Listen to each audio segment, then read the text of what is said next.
안녕하세요. 오늘은 우리가 너무나 잘 안다고 생각하는 상징이죠? 바로 이 무지개. 여기에 정말 놀라운 이야기가 숨겨져 있다는 거 한번 파헤쳐 보겠습니다. 우리 모두 노아의 무지개 이야기 어릴 때부터 정말 많이 들었잖아요. 큰 홍수가 다 끝나고 이제 다시는 물로 세상을 심판하지 않겠다.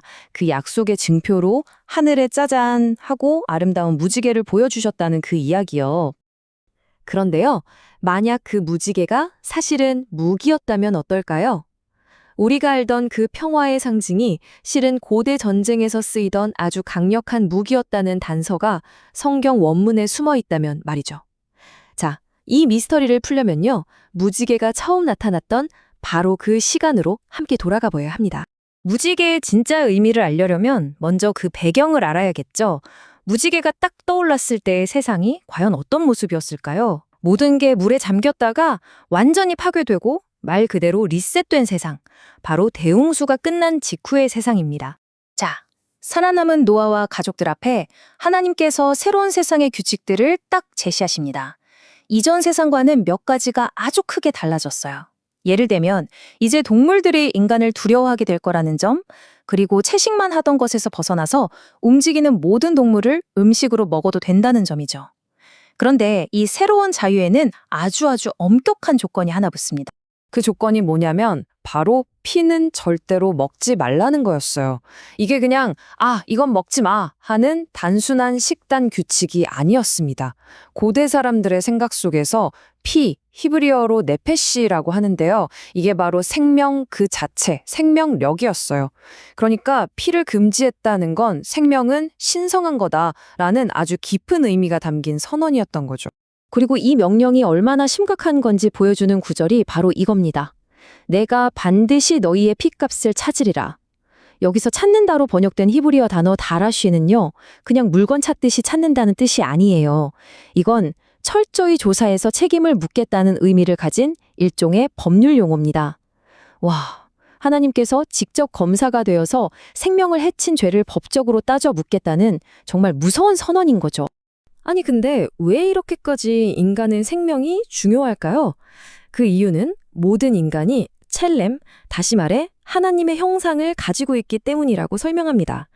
그러니까 사람을 해치는 건 단순히 한 사람에 대한 범죄가 아니라 그 사람의 안에 있는 하나님의 형상을 파괴하는 행위, 더 나아가서는 하나님 자신을 직접 공격하는 것과 같다고 여겨진 거예요. 자, 여기가 진짜 재밌는 부분이에요. 히브리어 원문을 보면요, 이 살인에 대한 구절이 정말 완벽한 시적인 대칭 구조로 되어 있습니다. 이걸 교차 대구법이라고 부르는데요. 보세요.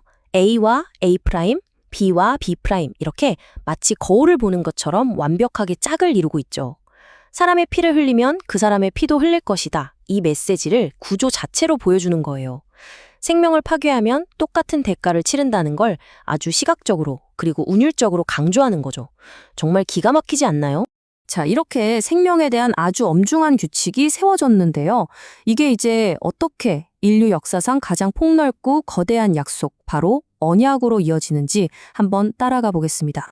하나님이 맺으신 이 약속, 이 언약의 대상이 누군지 한번 보세요. 놀랍습니다. 그냥 노아 가족, 그러니까 인간하고만 맺은 게 아니에요. 하늘의 새, 땅의 가축, 야생동물, 살아 숨쉬는 모든 생명체가 이 약속의 당사자입니다. 이건 정말 인간만을 위한 약속이 아니라 지구 생태계 전체를 향한 약속이었던 겁니다. 그래서 신학자들은 이걸 보존 언약이라고 부르기도 해요. 이게 무슨 말이냐면 인간의 죄 때문에 언제든 무너질 수 있는 이 자연 세계를 하나님께서 직접 붙들고 유지하시겠다는 약속이라는 거죠. 이 약속이 있기 때문에 세상의 질서가 유지되고 우리가 살아가는 이 역사의 무대가 안정적으로 펼쳐질 수 있게 된 겁니다. 자, 이제 드디어 오늘의 핵심입니다. 이 어마어마한 언약의 증표로 하나님께서 보여주신 바로 그 상징, 무지개. 과연 여기에 어떤 진짜 의미가 숨어 있는지 지금부터 해독해 보겠습니다. 자, 여기 한번 보세요. 두 가지 이미지가 있죠? 왼쪽은 우리가 아는 평화롭고 아름다운 무지개. 오른쪽은 고대 세계에서 가장 강력한 무기 중 하나였던 바로 전사의 활입니다. 평화와 전쟁, 희망과 적대감, 전혀 어울릴 것 같지 않은 이 둘 사이에 도대체 무슨 관계가 있다는 걸까요? 비밀은 바로 이겁니다. 고대 히브리어에서는 무지개와 활을 가리킬 때 똑같은 단어를 썼다는 겁니다. 바로 캐쉐트라는 단어예요. 이 캐쉐트라는 단어 하나가 문맥에 따라서 무지개가 되기도 하고 전사의 활이 되기도 하는 거죠. 이걸 알고 나면 창세기의 그 장면이 완전히 다르게 보이기 시작합니다. 하나님께서 그냥 와 예쁘지? 하고 무지개를 보여주신 게 아니었던 거예요. 전쟁을 끝낸 전사가 자신의 무기, 바로 그 활, 캐슈트를 하늘에 걸어두는 장면이었던 겁니다. 이건 말 그대로 신성한 휴전 선언이고 이제 더는 싸우지 않겠다는 평화의 선포였던 거죠. 그런데 여기서 더 놀라운 게 있어요.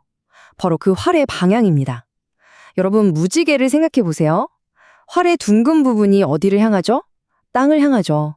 그럼 활시위는요? 하늘을 향합니다. 이게 뭘 의미할까요? 만약에 활에 화살을 걸어 쏜다면 그 화살은 땅에 있는 인류가 아니라 하늘, 바로 하나님 자신을 향하게 된다는 뜻입니다. 그러니까 하나님께서 심판의 무기를 인류에게서 걷어서 그 방향을 당신 자신에게로 돌리신 거예요. 와, 이건 정말 훗날 인류가 받아야 할 모든 심판을 하나님께서 스스로 대신 받으신 그 사건, 바로 십자가를 수천 년 전에 미리 보여주는 정말 소름 돋는 상징이었던 거죠. 자, 그럼 이 수천 년 전의 이야기가 지금 21세기를 사는 우리에게는 과연 어떤 의미가 있을까요? 마지막으로 이 고대의 상징이 오늘 우리에게 던지는 메시지가 뭔지 한번 짚어보겠습니다. 이 언약은 우리에게 아주 분명한 두 가지 책임을 줍니다. 첫째, 하나님의 형상을 가진 모든 사람의 생명을 신성하게 여기고 지켜야 한다는 것. 그리고 둘째, 우리뿐만 아니라 언약의 당사자였던 모든 피조물, 그러니까 우리가 발딛고 사는 이 지구 전체를 잘 돌봐야 한다는 관리인의 책임입니다. 이 수천 년 된 원칙들이 지금 우리가 겪고 있는 심각한 문제들에 대해 생각해 볼 거리를 던져줘요.